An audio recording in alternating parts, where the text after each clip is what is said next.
2 kilos, c'est tout. Imaginez, c'est la quantité totale de viande que mangeait en moyenne un Grec de l'Antiquité, sur une année entière. Pour se donner une idée, c'est ce qu'un Français moyen consomme aujourd'hui en même pas 2 semaines? Ce chiffre, il est brutal et il nous plonge tout de suite au cœur d'une réalité fondamentale du monde antique, la pénurie. Aujourd'hui, on va justement explorer comment la nourriture, et surtout son absence quasi constante, a littéralement forgé la civilisation grecque. On va voir que ce n'était pas juste une question de survie, non, c'est aller bien plus loin. Ça a été le moteur de leur économie, de leur politique et même de leur identité profonde. Alors, commençons par le plus simple, le quotidien. On oublie un instant les images de grands banquets avec les philosophes. La vraie question c'est, le citoyen lambda, à quoi ressemblait son repas de tous les jours? Eh bien, la réponse est d'une simplicité presque déconcertante. Des céréales. Encore et toujours des céréales. Elles représentaient au moins 70% de l'apport calorique total. Et attention, ce n'était pas un choix gastronomique, c'était un pur calcul d'efficacité. Pourquoi? Parce qu'avec un même lopin de terre, la culture de céréales permettait de nourrir 4 fois plus de monde que l'élevage. C'était purement mathématique. Et ce qui est vraiment fascinant, c'est que cette réalité a complètement structuré leur façon de penser l'alimentation. Pour un Grec, un repas était organisé autour de 2 concepts. D'un côté, il y avait le cytos. Ça, c'est la base, l'essentiel, le pain ou la bouillie de céréales. Et de l'autre, il y avait l'opson. L'opson, c'était tout le reste. Quelques olives, un morceau de fromage, du poisson, mais c'était toujours un simple accompagnement pour le cytos. Le vrai repas, c'était le grain. Et même au sein de ces céréales, il y avait une hiérarchie. Le luxe, c'était le froment, plus délicat à cultiver, qui permettait de faire de l'arthos, un vrai pain levé. Mais le véritable pilier de l'alimentation populaire, c'était l'orge. L'orge était plus robuste, plus fiable, et on en faisait de la masa, une sorte de galette rustique ou de bouillie. Voilà, le vrai plat du peuple. Et quand on voit cette petite statuette, on se rappelle d'une chose cruciale. Derrière chaque galette de masa, il y avait un travail humain, un labeur quotidien et épuisant. Transformer ce grain en nourriture, c'était ça, le véritable rythme de la vie de tous les jours.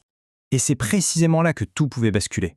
Parce que cette dépendance totale, écrasante aux céréales, rendait la société grecque incroyablement, dangereusement vulnérable.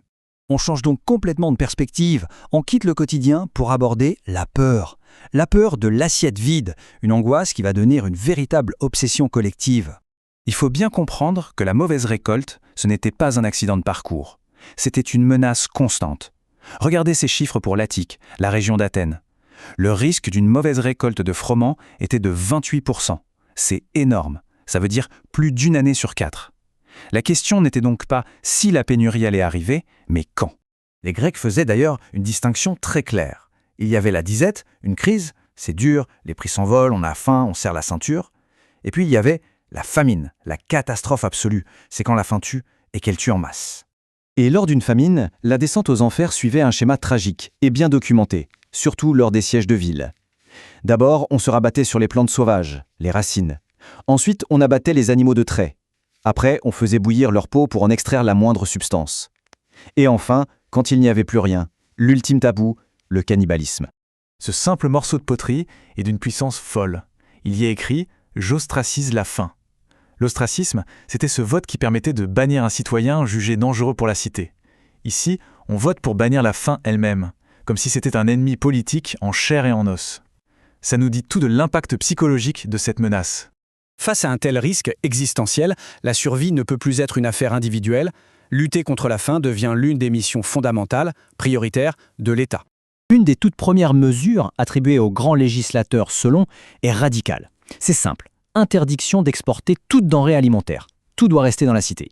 Seule exception, l'huile d'olive, produite en abondance. Le message est clair, nos ressources vitales restent chez nous.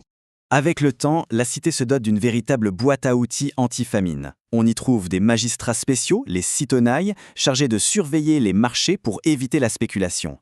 Un fonds public d'urgence, le Citonicon, est créé pour acheter du grain en cas de crise.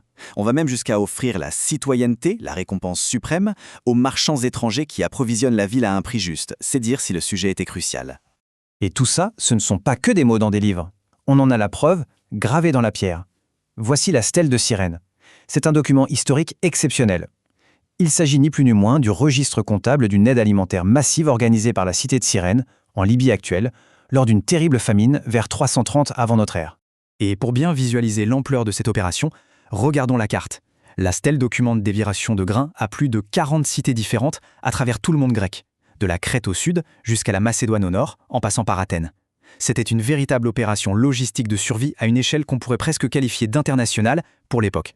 On a vu la survie, on a vu la politique. Mais le rôle de la nourriture ne s'arrête pas là. Il va encore plus loin, jusqu'à devenir un pilier de l'identité grecque. La nourriture, c'est ce qui définit qui on est, et peut-être plus important encore, qui on n'est pas.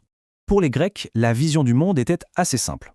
D'un côté, il y avait la vie agricole, la vie civilisée, celle des gens qui cultivent la terre, mangent des céréales et boivent du vin. Et de l'autre, il y avait la vie nomade, des barbares, des peuples qui, à leurs yeux, se contentaient de manger de la viande et de boire du lait. L'exemple ultime de cette alimentation barbare, c'est le Cyclope de l'Odyssée. Il est l'anti-grec par excellence. Il ne cultive rien, il boit du lait pur, ce qui était vu comme très primitif, et, horreur suprême, il mange de la chair humaine crue. Il est l'anti-civilisation, défini par son régime monstrueux. Les Grecs étaient fascinés par les coutumes alimentaires des autres, comme les Scythes qui buvaient du lait de jument.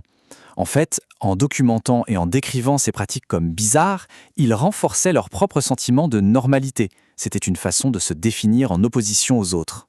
Et enfin, la nourriture servait aussi à cimenter les hiérarchies à l'intérieur même de la société grecque. L'homme citoyen avait le régime civilisé standard. On considérait que les femmes, parfois comparées à des frelons paresseux, avaient besoin de moins de nourriture.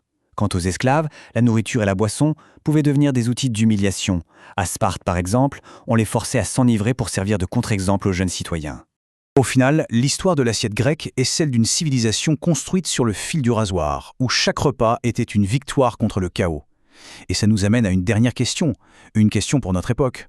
Si les Grecs ont été si profondément définis par leur lutte constante contre la pénurie, que dit notre abondance quasi illimitée de ce que nous sommes, nous, aujourd'hui ?